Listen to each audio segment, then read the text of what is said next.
Josh, I will just mention that I had trouble getting to insert the meeting ID for some odd reason. So I was delayed in getting on. I was trying for about 5 minutes. Oh, sorry about that, Bill. I don't know if it's a Zoom issue or my computer issue or whatever, but others may have encountered the same problem. There may be others, exactly, Bill. Okay, well, we'll hopefully can maybe give some people technical support if I get an email or anything like that. I'll keep an eye out for it. But I just want to introduce the meeting. So this is the 6th and final meeting of the Hingham Harbor and Downtown Sustainable Vision Plan effort. So we've been meeting together with stakeholders and community members in publicly posted sessions such as this one from I think our first meeting was in July of 2020. And so this is our final meeting. We've had a regular series of meetings, which we've been able to, I think, have fantastic discussions with stakeholders, residents, and community members around the Hingham Harbor and downtown area. This meeting is, I'm going to run a little bit differently. So we've had presentations for all the previous meetings, but this meeting, we're actually looking directly at the draft report for this process. So I'll just flip through it and give everyone an orientation to it. But the idea here is that this is a draft product. We'd like to introduce it to you all this evening, but then give the month of May to the community as a time period to review the product and take a look and let us know if there's ways that it could be improved or refined to better meet the needs of the community. We have some time left in our budget to take a look at those comments and see what we can do. I would request that those comments be sent to myself, and I have my email address on the screen right now. So all those comments can be sent to jfiala@mapc.org. And if possible, if you could send those by June 1st, that would give us some time to wrap up the comments before our contract end date, which is the end of June. And the report, which we'll be flipping through this evening, can be downloaded at that link, which is on the screen.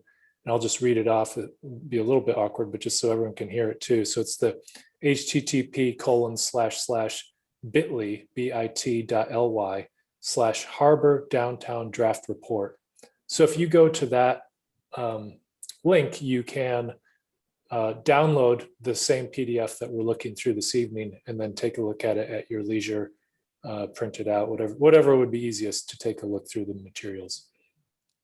But this evening, I was just planning on flipping us through the document, and we can feel free to ask questions or make comments as we go through it. It should all look pretty familiar because it's basically wrapping into a document format all of the discussion and presentations and materials that we've really looked at in previous meetings.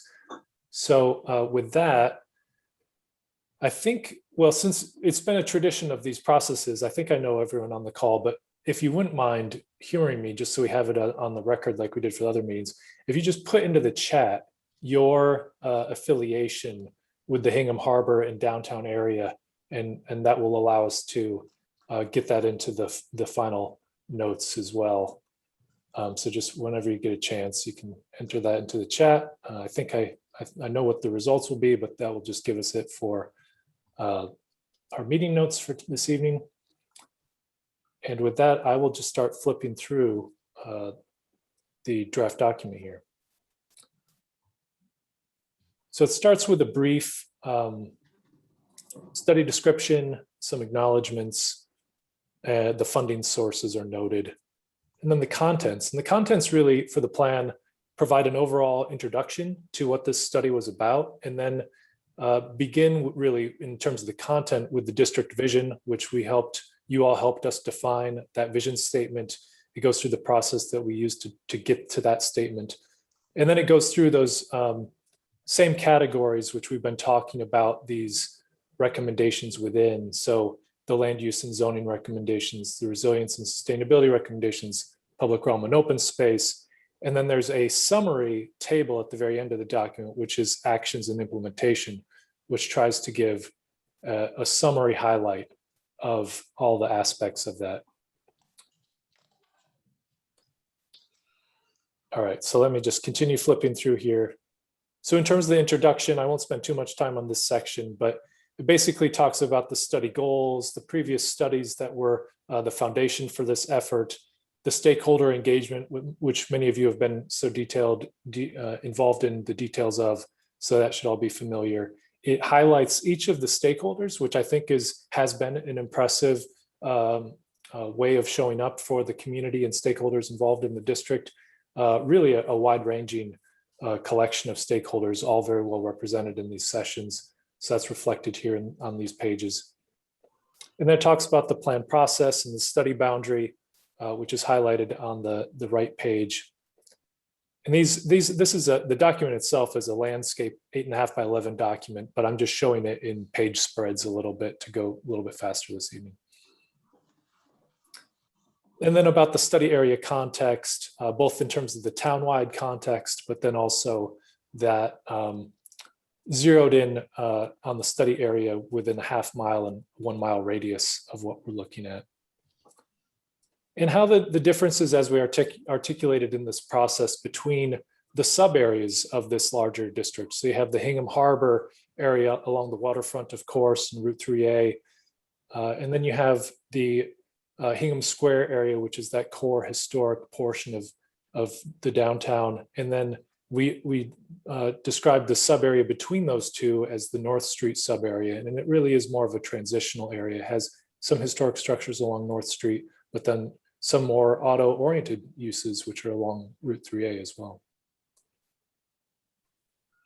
And then we get into the district vision. And this recounts several of the exercises which we did in meetings, asking for feedback, which you all gave us directly through in-meeting polls and responses and discussion.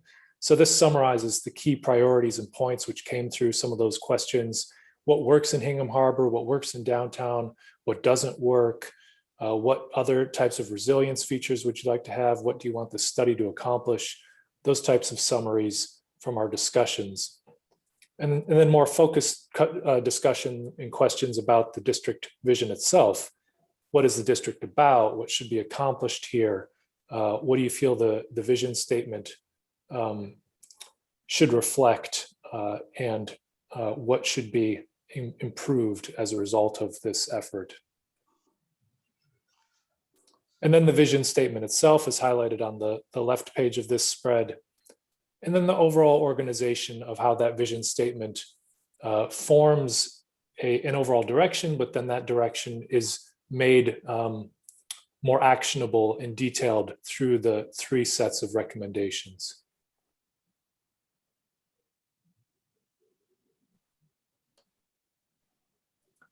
And then in the very last meeting, we had meeting number 5, as we went through a summary presentation of really the core content of this final report, we had asked about priorities from the stakeholders that were present in that meeting. So this page actually reflects some of those key priorities, which are really baked into a number of the goals and strategies throughout the pages that follow.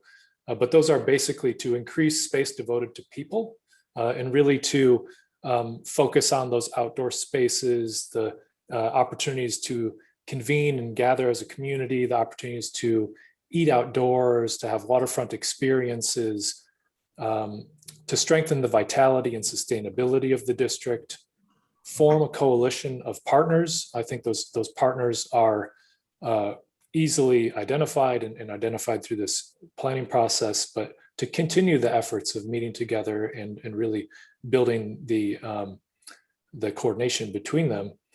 Then increase walking and biking connectivity. We've had a lot of discussion around what the issues are and how maybe that could be improved both in and around the district and access to the district. And then adding more sustainability and resilience guidance and ways to specifically do that. So those are the key priorities we heard about. Now we're going to go into a little more detail on the land use and zoning recommendations, followed by the other 2 topics. This is just an overall summary of the land use and zoning recommendations and the process to get to them.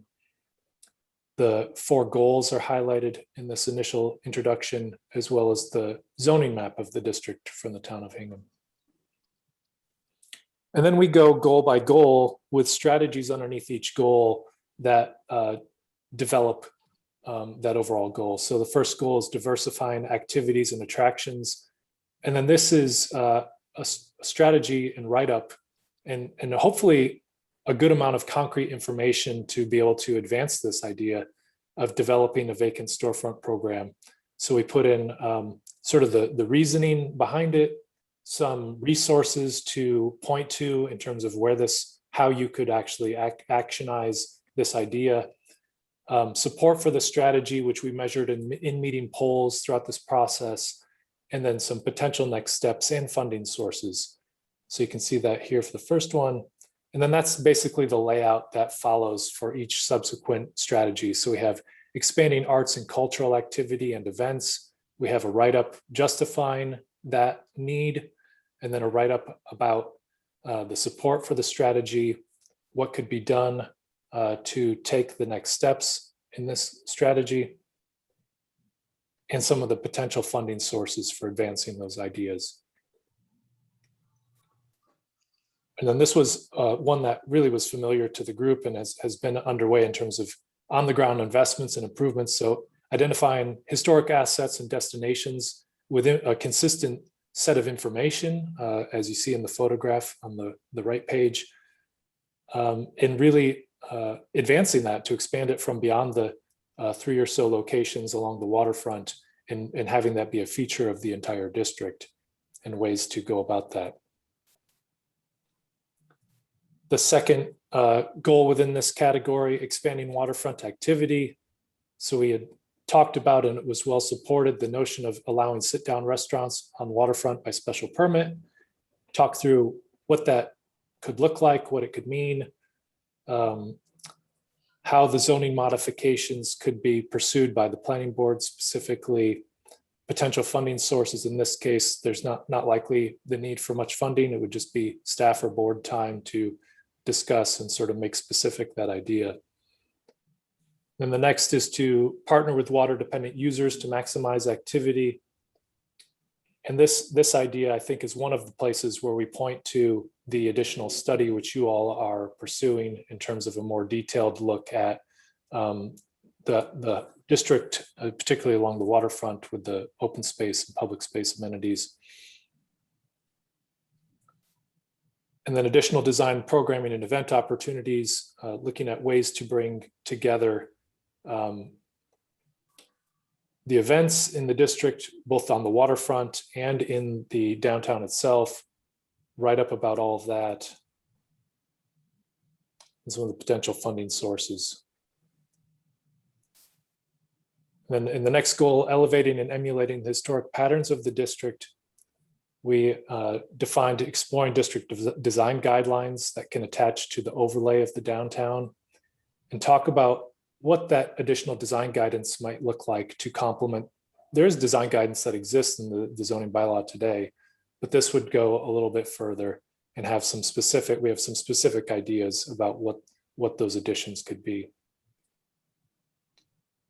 This is one of the diagrams that we showed in the process with the average year or the year built of the buildings across the parcels. And then some next steps within that design guideline effort and some funding sources. Josh, just a question along the way. The pie charts that are showing green, red, gray. It's so small I can't read. What's the context of those pie charts? Yeah, those were the pie charts. If you recall in the meetings, as we were going along and we initially had described some of these strategies, most of them actually, we asked the participants in each meeting to respond to us if they thought this was an idea worth pursuing, if it was an idea they felt neutral about, an idea they didn't think was worthwhile, or something that had been tried before already in their opinion. So the pie charts were a way for us to hone in on what the stakeholders thought were the most actionable or those items that really mattered. And so what we explain in this document is we've only retained the strategies which received a 70% or better sort of vote of confidence. And so the pie charts reflect that breakdown. And you can see the for even the strategies that are included, there's some variation. Some of them were unanimously supported, others were right on that borderline. So the district guidelines are actually one that are pretty much on that borderline of the 70% cutoff. Thank you. It just helpful. So it's effectively the scoring of the surveys that we took as we went through each of these sessions. Correct. Thank you. So then the next strategy is taking a look at adjusting the zoning for several uses which are inconsistent with the vision. And those were primarily automotive related uses, which are today either allowed under special permit or some of them are allowed as permitted. So we define what those uses are, and then that again would be potentially a process with the planning board to undertake as they have a desire or time to do so with their agendas. And there's a figure showing the current use mix and makeup of the district.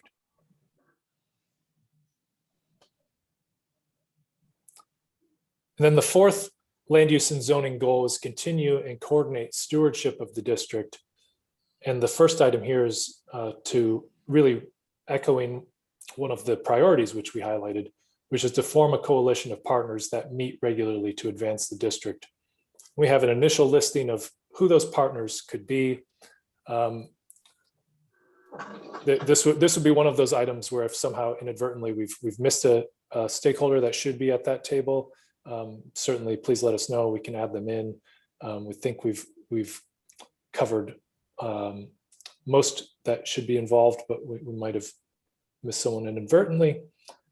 And then the next item is further empowering that management and stewardship of the district through a business improvement district structure and the steps that could be undertaken to explore what that might look like for the district and a little more detail about what a business improvement district means for the district.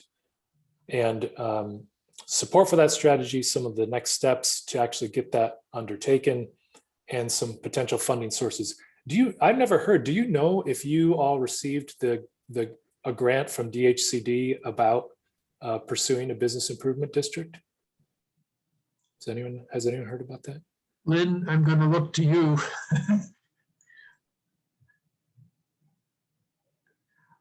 I'm not aware of it, Josh, from the Harbor Development's perspective. Okay, that might not have been a successful grant seeking then, because I think those processes are pretty well underway from what I understand from other communities that have received them. Oh, sorry, Lynn, let me unmute you. Hi there. I had a conversation with Emily today. Is this about the local rapid recovery planning application? Yes. That Mary Savage had submitted before she left? Correct. It's my understanding that the bid part of that application was not, they did not move forward with that piece of it. Okay. So that did not happen. Thank you for that update.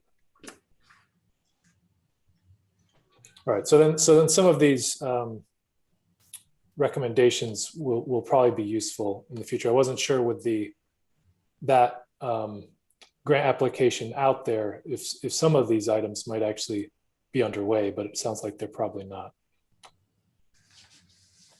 Okay, so then the next item is just giving a little direction in terms of additional events and programming to attract, but I would have to admit that this may not be our strongest suit as an agency. We're not. We've tried to give some guidance here. I think it's a worthwhile endeavor, but there might be other stakeholders who are much better positioned in terms of both detailed knowledge of the current event roster, but also the interest from the community standpoint about what additional programming and events might be attractive. But we've tried to give some framework to help. And then on to the resilience and sustainability recommendations. Again, a brief introduction to this topic with the current FEMA flood risk map shown on the right with the district highlighted. And then some additional background in regard to the climate risks associated with climate change relative to sea level rise, temperature, and precipitation changes, and some of the just summary related to Hingham Harbor and downtown for recent efforts and the recommendations that were pointed to with those many recent efforts that the town has undertaken in climate adaptation planning. And the map, the figure on the left shows the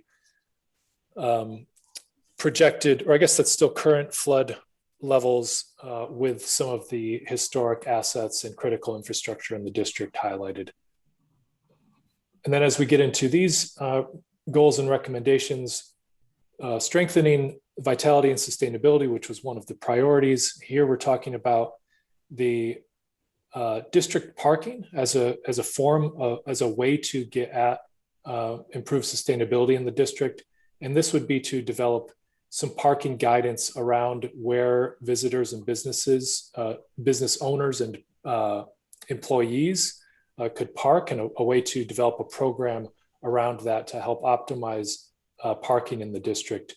It's kind of like parking management light, is how I would describe it a little bit, the way we formed the strategy. A fuller approach to parking management in the district was one of the strategies which was less supported as we were talking about it in a previous meeting. So this is a little more focused on visitors and shop owners and shop workers. And then adding sustainability and resilience guidance and checklist. This was a well-supported idea. And we modeled some recommendations after the City of Boston's resilience guidance and checklist, and have reviewed that City of Boston checklist to pull out the items that we think are more, scalable to a town like Hingham, but also relevant. And so this, I think, has a pretty firm foundation being applied to the city's projects. But of course, that's a different scale of development that's occurring in the City of Boston. So we were cognizant of that as we reviewed that document and tried to make it a checklist which was more approachable from the type of improvements you're expecting in the Hingham Harbor and downtown area. But this is I think, a very valuable checklist for projects for project proponents to think about and have a way to concretely define resilience in such a way that maybe isn't defined by the requirements of either zoning or the building code. So this is a useful, it's the sort of thing where it could be handed off to a development team as like a Word document. They could give the answers back, and it could be a part of the review with the boards of approval or the community development department. Next is considering development incentives linked to sustainability. So we talked some about what types of incentives we think could be appropriate. For example, like another half story in height, or maybe a reduction in the parking required, and the metric by which the improved sustainability might be measured. So it might be LEED certification or some other ways to approach it. Maybe it's just a admirable sort of response and thoughtfulness to the resilience checklist that we just talked about in the previous strategy. So those can link together. And then the strengthening resilience with improvements, a few strategies around that goal, that new amenities should be integrated with flood protection. And that's particularly on the water side of Route 3A. And you can see the photograph of the low height granite wall, which you have already placed on portions of the bathing beach. So that type of improvement would be sort of the thought as you incrementally kind of close up flood pathways for future flood protection. And then additionally, those maybe not exactly in the same locations, but other improvements throughout the district should be looking at ways to integrate stormwater enhancements and green infrastructure. We talk about where that could occur, what the types of low impact development techniques may be. So whether they be curbside rain gardens and the like. But we think with the approach to optimizing parking in the district, that there can be some other locations where you could take a parking space offline, an on-street parking space offline, and replace it with a stormwater enhancement, or in 6.3, the next strategy, a location for new landscape in the district. And so both of those are important, looking at the future resilience and sustainability of the district, particularly to deal with surface water and flooding issues and the heat island effect, which were both identified as future risks for the district. And so in terms of additional landscape, that would be specifically looking at new locations for shade trees in the district.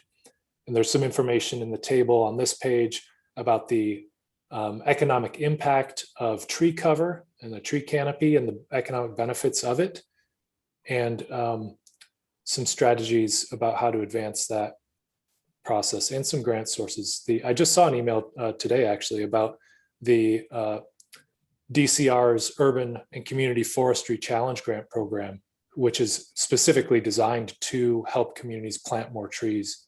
So that would be a good resource.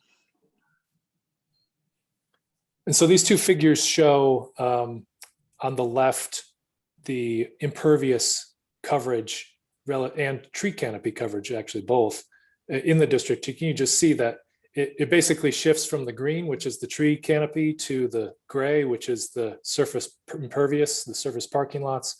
And the shift from outside the district to inside the district is pretty dramatic. So we want to get more of that inside of the district colored in green over the years, with those new kind of conversions of on-street parking to a landscape island or amenity island with some outdoor seating in front of a restaurant, for example, that might also include a street tree. And then the figure on the right shows the increase in surface temperature, which is related to that discrepancy. And then public realm and open space improvements, following on the same pattern. We have the street network highlighted in the figure on the right, a little bit of discussion on the context here, with a major focus in all of our discussions around improving walkability and bikeability, and the work to improve Route 3A, which is the first sort of item around the goal of increasing safety and decreasing vehicular speed. And this is just really there's not much here in the strategy because you all have been so deeply involved in it anyway, but it's just having another plan to triangulate on the importance of getting those designed improvements to implementation. And this, of course, is already listed as funded on the Transportation Improvement Program for 2025. But never hurts to have those things listed to make sure that they're clearly listed as a priority. And then there were some additional considerations for either shorter term improvements, because 2025 still is a few years away, of course, and or improvements which may not be incorporated in the Route 3A set of improvements. So maybe a little further down Otis Street, or some of the changes to turning movements and things along Water Street. So these were considerations from the CTPS study, which I thought were relevant to improved pedestrian experiences along the corridor as well. And then the next goal is I think was one of the top priorities, increasing spaces devoted to people. And so this is again related to that whole, I think what is really a focus of the whole design of the district vision, is to look at ways to optimize parking so that you can both convince patrons and business owners and district stakeholders that it's okay to remove a few strategically located on-street parking spaces to do other more useful things with it than the on-street parking.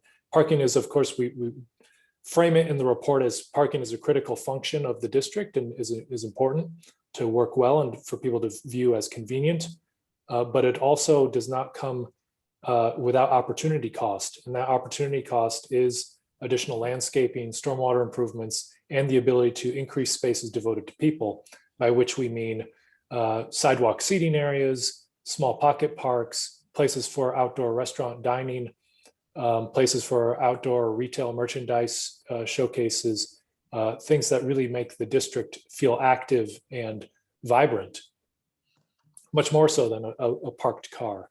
So we get into ways to look at that in this strategy and some potential funding sources. And then also related to parking in this next strategy is recalibrating the parking requirements to promote new activity. And so that would be potentially a reduction in the parking that's required for new projects or new or redevelopment to for the residential uses or potentially retail or commercial uses, so that there can be more density of uses which are supported by a little less parking, which would help the overall vibrancy and vitality of the district. So there's a discussion about that within the strategy. Next is integrating history, arts, and culture, and sort of another plug for the integration and linking of historic assets through a walking tour with dedicated wayfinding. So similar to the signage and placards that we referenced in the previous strategy, but also thinking about ways to bring all of that together in a district directory or a district website, which can link people to the physical place and the online resources, perhaps through things like QR codes or other ways to get people directly engaged with the two, between those two interfaces, the real and virtual. When there's the diagram on the left shows all the surface parking again highlighted in the district today. And then the next strategy talks about integrating public art into public realm improvements. So some ideas about what that could look like, whether it's, there are some murals in the district, so a continuation or expansion of a mural type program, or the painting of utility and traffic control boxes. Those types of things are pretty well tread approaches to public art, or street banners, maybe some bronze inlays that reflect a historic pattern of the district or something like that. So there are a few ideas here that could help. And then some potential funding sources or ideas for increasing the funding locally, like a local percent for art, or like a 0.5% for art, or some sort of program where a portion of a capital improvement budget would be devoted to supporting the integration of an art feature within that budget. And then some of the other approaches for, sorry, did someone want to make a comment? No, all right, thought I heard something, sorry. And then adding some simple, consistent features that are part of the district identity, from the waterfront all the way to Hingham Square. So there are already some granite posts in the district with some handsome historic looking signage. So maybe continuation of that look in other locations, but just really to get more of a consistent and uniform feel from end to end in the district would go a long ways in making it a cohesive and unified place. And then that goes along with the streetscape character as well. So the black antique street lights, the black metal benches with a vertical strap design with seat back and armrests, the black metal waste receptacles with the simple vertical strap design. Those are all features which show up in the district, but that could be expanded. So when a new bench goes in, it's of that same consistent form. When a new trash receptacle goes in, the same thing. And that builds up the visual cues that this is a place that works together. And then that goes along as well with the uniformity and connectivity of the sidewalk network on the next strategy. So the sidewalk network in the multimodal path network is strong in some locations, but in other locations, it has the need for improvement. So we identify some of those locations where there could be an improved sidewalk network, like along Water Street, for example. And then also looking beyond the district to think about connections to Hingham Shipyard by bike or by foot, connections to the West Hingham or Nantasket Junction commuter rail stations by bike or by foot, and where those improved pathways might be, and an approach to tackling these sort of one at a time in a strategic manner as the town thinks about moving towards a complete streets prioritization type program with the engineering and DPW looking at that. This could fall directly in line with that approach and would be consistent with the types of improvements that are funded through those programs. And then the last strategy for public realm and open space is to develop and deploy a consistent wayfinding strategy. And it talks about the write-up talks about the different types of signage that might be in a program such as that, and the locations of where those types of signs might occur. And you can see on the small diagram an example of the types of signs and the character of signage that was developed in the Front Street downtown district in Scituate. And so there's some resources that are talked about, depending on the level at which the town would want to approach something like that. It could be kind of a sizable study all on its own to get that detailed.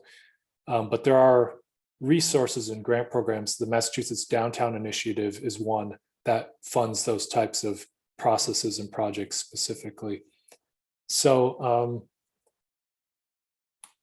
there's a lot of more information. I just kind of hit the high level, but still, this final section, what we try to do is just take all those topics, then the goals is the next level over, then the strategies, and then just pull out of the text that we just kind of flipped through a critical next step, a potential funding source, whether that's an external or an internal funding source, and then the potential lead or partners who might be involved in that. And there's a legend for what all those letters mean, but it's hopefully a good representation of the stakeholders who would like to be involved and would be involved in the implementation of all these efforts.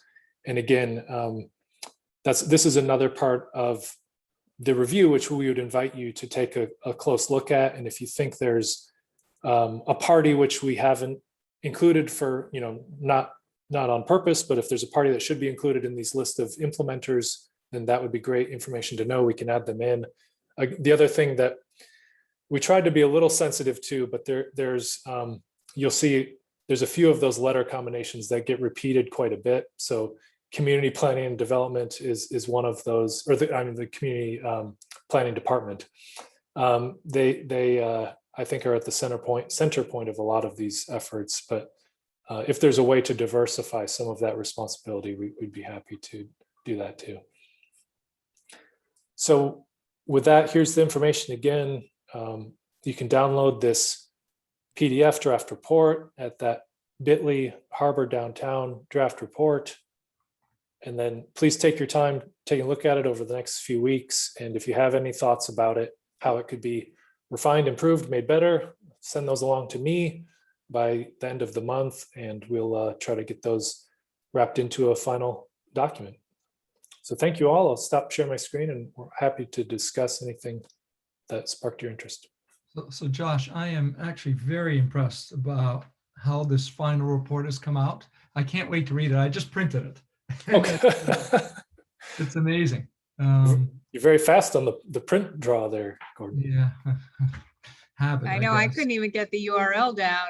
You need to help me, Marco. Anyway, my big question now is, I love your summary as to what sources there are for funding, who to go to, who manages this. Do you have any thoughts? And maybe this isn't a fair question for you, but we don't at the moment have a permanent town planner.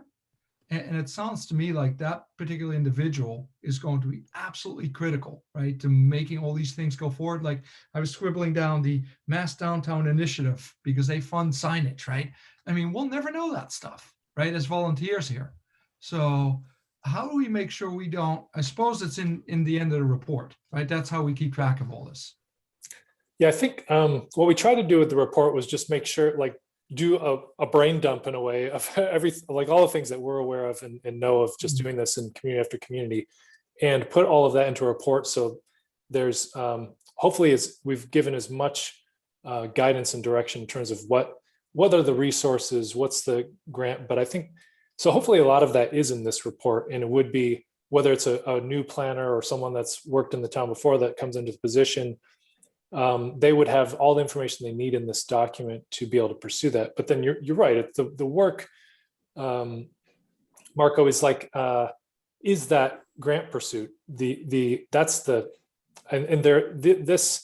district and this planning process, of course, won't be the only thing on the plate of your town planner. So there'll have to be some prioritization that occurs, and some, thinking about these strategies over a course of years, because that's the bandwidth in many ways that will be able to be devoted. But that person, so for example, if you take like the wayfinding signage, that will be a process unto itself. Like, we've identified the potential grant resource, but then it will be a process of looking at when the next cycle of applications for that grant resource is, preparing the application, which I think would rely heavily on this documentation in the plan, but would still require the town planner to do some legwork to get that material prepared. And then once the award is granted, then to help coordinate and oversee a process which would likely involve a graphic or sign designer of some kind, and then a small, a group of devoted community members also, I would think. Maybe that stakeholder coalition that we've identified. And then that sort of process would happen for any number of the other strategies as well. So I think that Gordon, as you were referencing relative to the townwide master plan too, is that in a way the fun of all this is getting these things done, but it's also the challenge, because each one of these strategies and actions has nested within it many hours of required attention and focus from town committees, volunteers, boards, and professionals. The advantage, though, I would say that we have is, and I can't wait to read this as well, there's a lot of overlap, consistency, whatever you want to say, between the recommendations of the master plan and the recommendations in this plan. So if you're a planner, right, things are bubbling to the surface from a priorities perspective. I mean, we have a wayfinding and signage recommendation that is almost verbatim, what you're suggesting here. And I'm sure the sustainability recommendations and the harbor activation perspectives and the historic, walking tour perspective and downtown activity, so there's a lot of stuff that we're going to see, potentially rising to the surface. The only other thing I would say is, while we're always looking for silver linings these days, the fact that we've been delayed in the town planner selection process, right? We're going through interviews now for the admin who that we also need to fill. And we've been well served with interim staff and that kind of thing. But when you're interviewing for town planners and they're seeing what the pipeline is, right? That's a good news, bad news thing, right? Like, okay, this town has got its act together. There's an awful lot of stuff to work on, right? But it allows the town to make sure that when they're interviewing, they've got somebody that can actually act the way Marco is saying and be able to pick up the ball and run with them, right? This is not a job for the town planner in their fourth quarter of their career, perhaps, right? Not projecting or judging anything, because I'm not involved in any of that process, but and coming on the heels of this is the Harbor Master Plan update, Marco, that you mentioned earlier, that you guys are hopefully going to be successful at on Saturday and kicking off, right? So I think it's all good news that there's momentum behind these things. Finding the funding, though, is critical, as you say, right? Because we've got an awful lot of volunteer energy here, but that goes so far, right? We need the ability to have technical experts and that kind of stuff get us through this, or designers for signage or whatever you might say. So no, I think it's great. I will, and then I'll stop talking.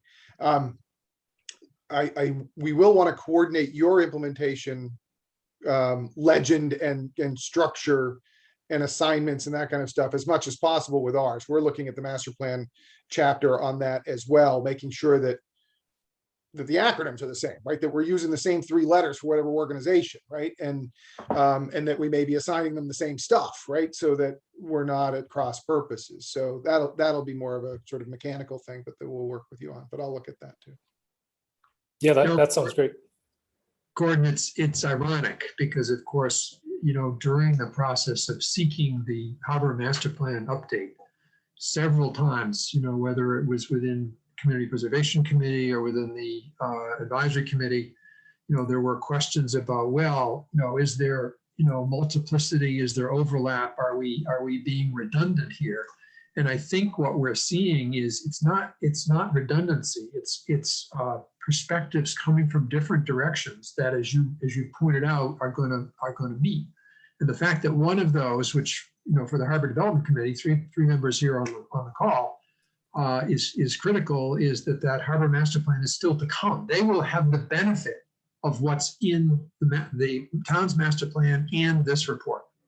And so I think between that and, of course, the 3A Task Force has already, with Deirdre and Alan, benefited from seeing both sides of what's going on. So it's ironic that it was challenged at the time, but I think it's going to yield a better result because of that overlap.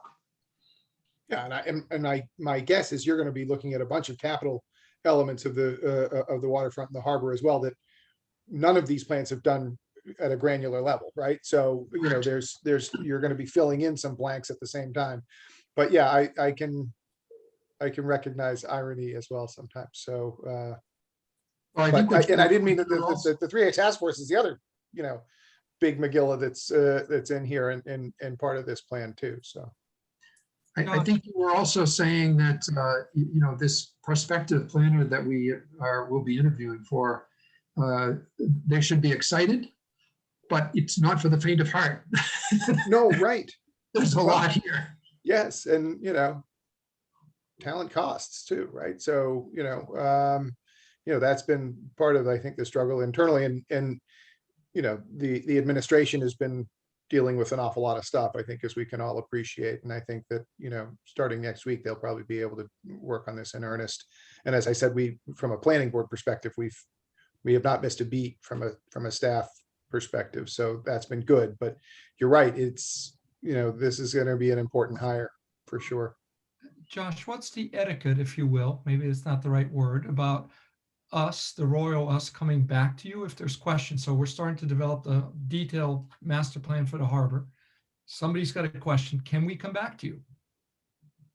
Yeah, that's it's funny, that happens pretty frequently. So basically in most communities where we touch personally as professional planners, we do get the occasional call back of can you help us out with this, or I heard about this grant, or so that's fair game. Okay. I'll if it becomes more than weekly, I might give you some boundaries on that, but no, but I think that's fair, and I'd be happy to be involved and help how I can. And particularly if there's a critical meeting in your next process where it would be help to have more of a in-person handoff of some kind, or some knowledge sharing or brainstorming, I'd be happy to participate if I'm available for that. I was sort of selfishly thinking, actually skipping way ahead, that when our harbor master plan is finished, it would be really great to have you take a critical look at it as a professional and say, hey, you guys, you missed this piece, or this is just not realistic, right? Just because we're all wonderful volunteers, but it's not our day jobs. Yeah, that sounds really interesting. I don't know if I've been trying to think if I've had that sort of opportunity before from a community, but that would be great. Not an opportunity, it's an ask. Yeah, right, exactly.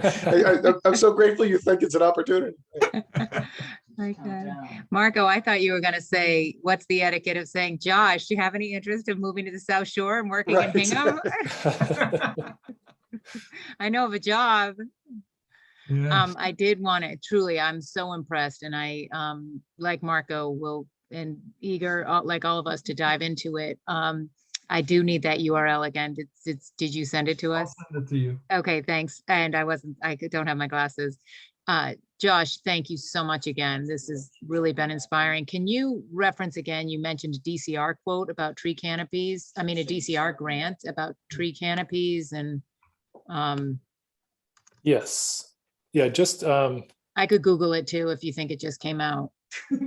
no, I forget what the context of the email. Must admit, I didn't pay that much attention to the email, but I did see the name of the grant program come across my inbox this morning. Okay. But it's the DCR's urban forestry, I want to say it's like a challenge matching grant program, something like that. Okay, super.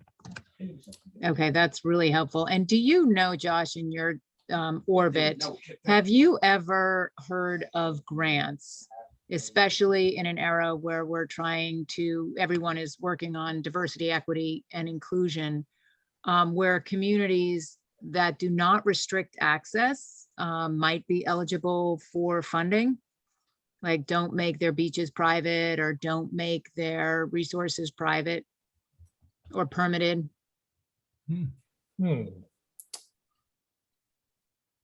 I don't know if a specific grant program that does that. That might be, I think where that might show up maybe more is in the awarding of grants. Like that might show up as a criteria by which the awarding, Scoring, yeah. that the scoring or judgment of grant applicants is made. But I can't think of a grant program offhand where it's expressed as like only open to those communities who are providing a public resource. But it's totally imaginable that there would be, for example, one of the criteria by which CZM, the Coastal Zone Management Agency, and they do a fair amount of coastal grant awarding, that they are looking at that specifically to see what the public access attributes are like, who is this benefiting, what are the environmental justice populations of the community, all those sorts of considerations, I'm sure are part of their metrics for award. Super, thank you so much. You're welcome. Hey, Josh, it's Lynn Barclay. Again, I echo everyone's comments here also, and I think that your priorities and goals are well aligned with directionally where we want to go and integrate the downtown with the Hingham Harbor. One question I had was, you mentioned a Mass Downtown grant. What was that called? Mass Downtown something? Initiative fund. Yes, the Mass Downtown Initiative, MDI, and it's been around for years and has typically awarded grants to downtown districts in like the, say, like $20,000 to $25,000 range, which is perfectly suited to like those sort of wayfinding and signage type programs. Yep.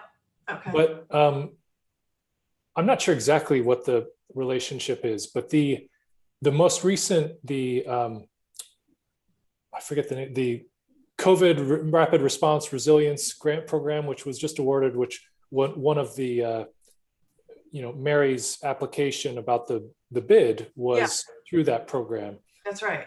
That program is being administered by, I believe, by that same, so it's housed within the DHCD, the Department of Housing and Community Development. But I think it's actually coming through the Mass Downtown Initiative program. Okay.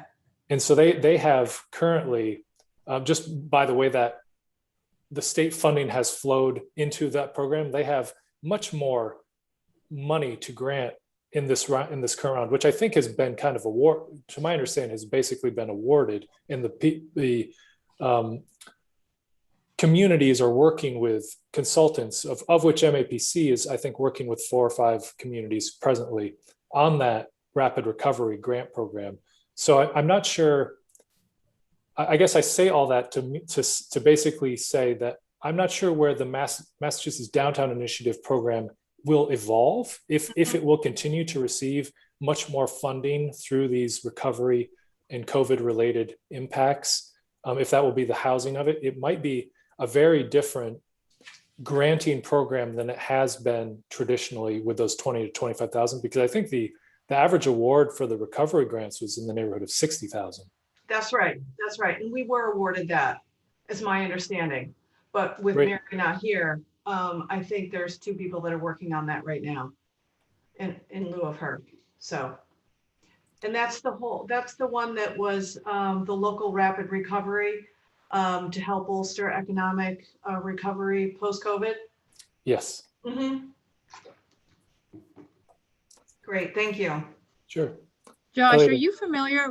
Sorry, can I, just on these same lines, Lynn and I were just brought into the loop from Mike Cransley from the town's Economic and Development Commission, that the South Shore Chamber of Commerce, they received $200,000 in a grant that is tied to CARES relief, to promote activity. And I think, Lynn, do I have it right from that woman's email that all regional chambers received this amount? Deirdre, I don't know the specifics. That was a little unclear to me in terms of who, but it did seem like there was areas that other chambers received funding, but I don't know if they all received 200,000. Yeah. So that seemed like a ton of cash for. Maybe that was just within South Shore that one agency received it. Yeah, I didn't know if you had heard about that, Josh.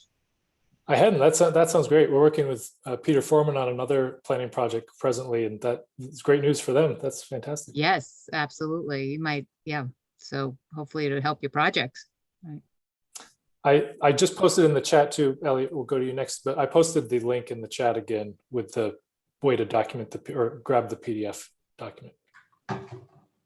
Yes, Elliot.